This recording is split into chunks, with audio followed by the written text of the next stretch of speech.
ensonga eno ebange raisingidwa omulundi ogwokubiri tujja kuseekinga advice okuva ku His Excellency Kyagulanyi Ssentamu Robert about the use of this flag. Eno ensonga yakubiri nange ekintu kino kyantuukako etwali ku revenue emu ekayunga eyo. Yes, waliwo Full gye yajja n'aŋŋamba flag eno tekkirizibwa. Naye flag eno ebanga ekozesebwa mu operation yaffe, lwaki mu liberation yaffe tetugikozesa? Okitegera, ngenda kuzanyira video bbiri.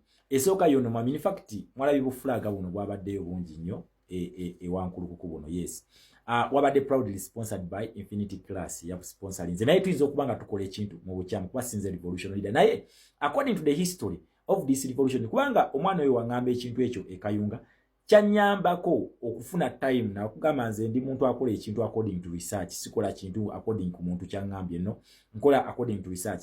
Ngenda kuzanyira video bbiri, nkiddamu ngenda kuzanyira video bbiri, but this is not final kubanga revolution zino zibeera ne dynamics ziyinza okubanga zifaanagana nezina dynamics zezikola ki zeziyinza okukyusamu. Abantu bano okuba nti bali close ne president kiyinza okuba nga kyeboogera kituufu, wabula ate mu revolution era toweesiganga muntu n'omu okujjako revolution leader is what is final. Kati ffe tusobola kujja hadithi ku bano kubanze wensoma ku revolution zino and its history olabira ddanga zino flaga ziri inclusive. Wootunulya mu history ya videos His Excellency Kyagulanyi z'okkola katuzizanye then nzije tulabe naye nga tugenda kusaba advice. Tuyinza okuba nga ffe tukikola mu bukyamu oba si ekyo nga bana batugamba tukistopping be batustoppinga mu bukyamu, kubanga mu revolution never be loyal to anybody, be loyal to the cause. So katusoke tulabe video naye nga wadde tuli loyal to the cause, we all seek guidance and advice from the revolutionary leader. So katulabe video zino then nzije tweyongereyo. Musibye mukya baganda bange kakati nze alabikiddeko mu video eno president yapostinze ng'akutte bendera ya America. Naye mu kukwata bendera eyo ofunyemu okutiisatiisibwa. Tubadde ku bitaala kabuusu nga tuli mu kukkirira omusajja omu abadde muleeya naye ng'aliraanye aba security n'aŋŋamba eyo bendera giteeke wansi togireizi toddamu gikwata giteeke wansi nensirika nesiranga ngikutte tukkirira wansi netutaganga kutambula kakasa video ziri zijja kulabika. Netumaliriza tubadde tuyingira ekisaawe ku baana abasiba olujege, kubaddeko abasiba olujege simanyi obaani oba naŋŋamba bendera giteeke wansi president tazikkiriza. Ensonga yeyo foreign policy tugikozesa bubi oba tulina okugikozesa. Nkugambye flag eno mwerimu operation yaffe wano ogiraba. Lwaki mu liberation tetugikozesa? Just tusaba busabi advice. Tuyinza okubanga ffe tukikola mu bukyamu obanga abagezaako okustoppinga beba stoppinga mu bukyamu, naye nkugambye according to this revolutionary history flag eno mweri tetukwata flag eno muno bajje batuyamba, tukwata flag eno in protest. Nkiddamu tukwata flag eno in protest for sponsorship oba okufundinga our operation. Okitegere kino kubanga ffe tubagamba make democracy and human rights a precondition for your support to Museveni. Tetwagala abantu bano kujja kutunula, naye tubagamba we cannot fight the American dollar or the UK dollar or the UK pounds. What we do tugamba nti they have to do it because they bakakase democracy and human rights bikokasiddwa. Tunula wano then yotunule wano bagikozesa era basanyufu nnyo n'omusimbi gwe basayininze, wabula wana ate bafutu soldiers bagamba nti president takkiriza flag eno. Ffe tetusobola kubeera kola mputtu kubanga si ffe ba revolutionary leader, wabula nga minister of foreign affairs mbadde nga nsomesa ku flag eno ne mbagamba nti tusobola okugigira n'okutuyambako okusika international attention. Wulira ebigambo bino then nzije tweyongereyo. Taxpayer continue. So what do you want them to do? What do you want the US to do specifically? Well, we want the United States to make the respect for human rights and the rule of law a precondition for aid and funding in Uganda. We want them to stop funding our oppressor, to stop paying for the murder of Ugandans. So in terms of what happens next, I mean, obviously, you didn't make it to the presidency, but you have an enormous amount of influence in Uganda. How are you using it going forward? Well, like I've been mentioning, that the entire agenda is not just for me to become president, but to see freedom, to see change, and to see respect for human rights, to see that the lives of the people of Uganda and the people of Africa have the same regard and the same dignity like the rest of the world. We stood for the election, and indeed we won it, although General Museveni, using the military and other institutions of state, declared himself president. We are now taking our front to the international fronts. We want to call out the funders, the international community, to stop funding for the homegrown terror of General Museveni, to stop paying for the murder of innocent men and women in Uganda. And we want the international community, and in particular the American taxpayer, to know that it is their taxpayers' dollars that is paying for the abuse of human rights in Uganda. And we know that that can stop.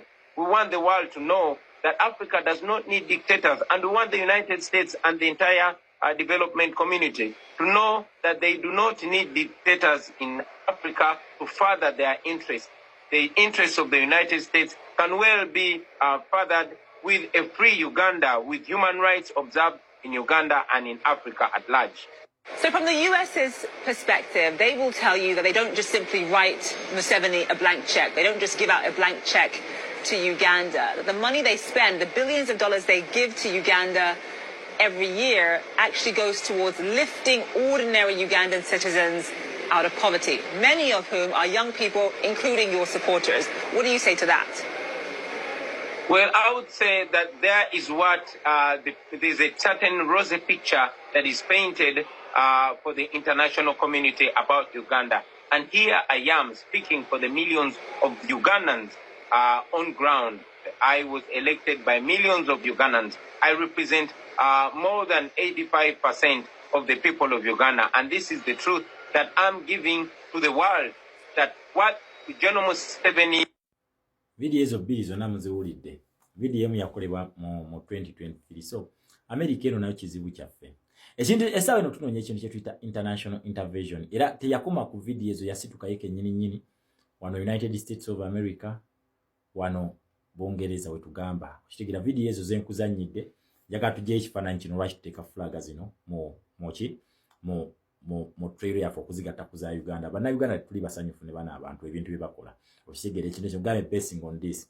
Ebintu bino betubadde tubagamba kye bayisinziddeko okuteeka mu gundi ezo. So American taxpayer on we since tunonya international intervention ngona ko wairo tulaba CNN weri tulaba Al Jazeera weri tulaba DW Africa nga channel zino zizze weziri. Osenga basike ekintu kino ne balaba flaga yaabwe. Tekijjayo statement ya His Excellency Kyagulanyi gyayogera. Then when we get to the colonial history of this revolution, akaluka nyini ke tulimu ndakagamba eno revolution je tulimu eri 100% foreign policy. Only that into domestic policy oyino kukola ezo events baneno ze bakuterawo benyini ba colonial masters. For example, akalulu okwekalakasa bino ebabikuterawo ng'ekintu ekimu kigwa mu democracy of 1958, then ekira kigwa mu human rights the same year.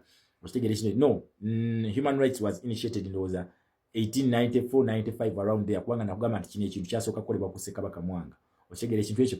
Kati wetubanga tusika international intervention kujja mukana akalu American taxpayer n'alaba flaga yabwe mugundi eno tekigenda kujiwa attention ya manyo kirete nono atabiriko okwebuuza nti lwaki flaga yafe ekozesebwa wano then adde asome ku gundi ne biba tukola ajja kola ku zino videos ezenjawulo okitegere ekintu ekyo. So we seek for guidance tumanye enkozesa y'eno flaga entuufu egenda okubeera. Okitegere ekiro ekyo tumanye enkozesa y'eno flaga entuufu egenda okubeera kubanga this revolution more especially in Uganda, we cannot go out with the American interest and the UK interest. That's why kuvako interest is up.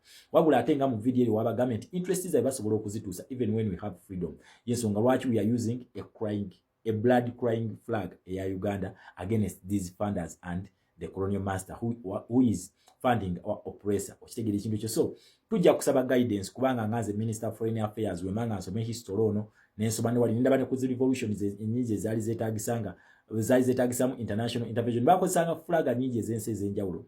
Okitegera ezensi ez'enjawulo nyingi nnyo naye nga in actual sense tuba tugamba nti Uganda flag at first yeyina okusookamu then banene abalala ne bakola ki ne bogera kubanga ffe tugenda okukulembera front eno then abalala bajjenga bakola ki nga batuvaako emabega. So we shall seek for guidance tulabe enkozesa y'eno flag oba tugijjamu oba tugirekemu naye but according to the colonial history and the revolutionary history ffe nga ffe tulaba kituufu ate nga bakugamba if you stand for the truth better be ready to stand alone. Wabula ffe tuyinza okuba nga tukirabanga kituufu naye nga ate kikyamu. So revolutionary leader always babeera ne revolutionary knowledge esingako. So we shall seek for that revolutionary knowledge tuwawulwemu enkozesa y'eno flag tugijjemu oba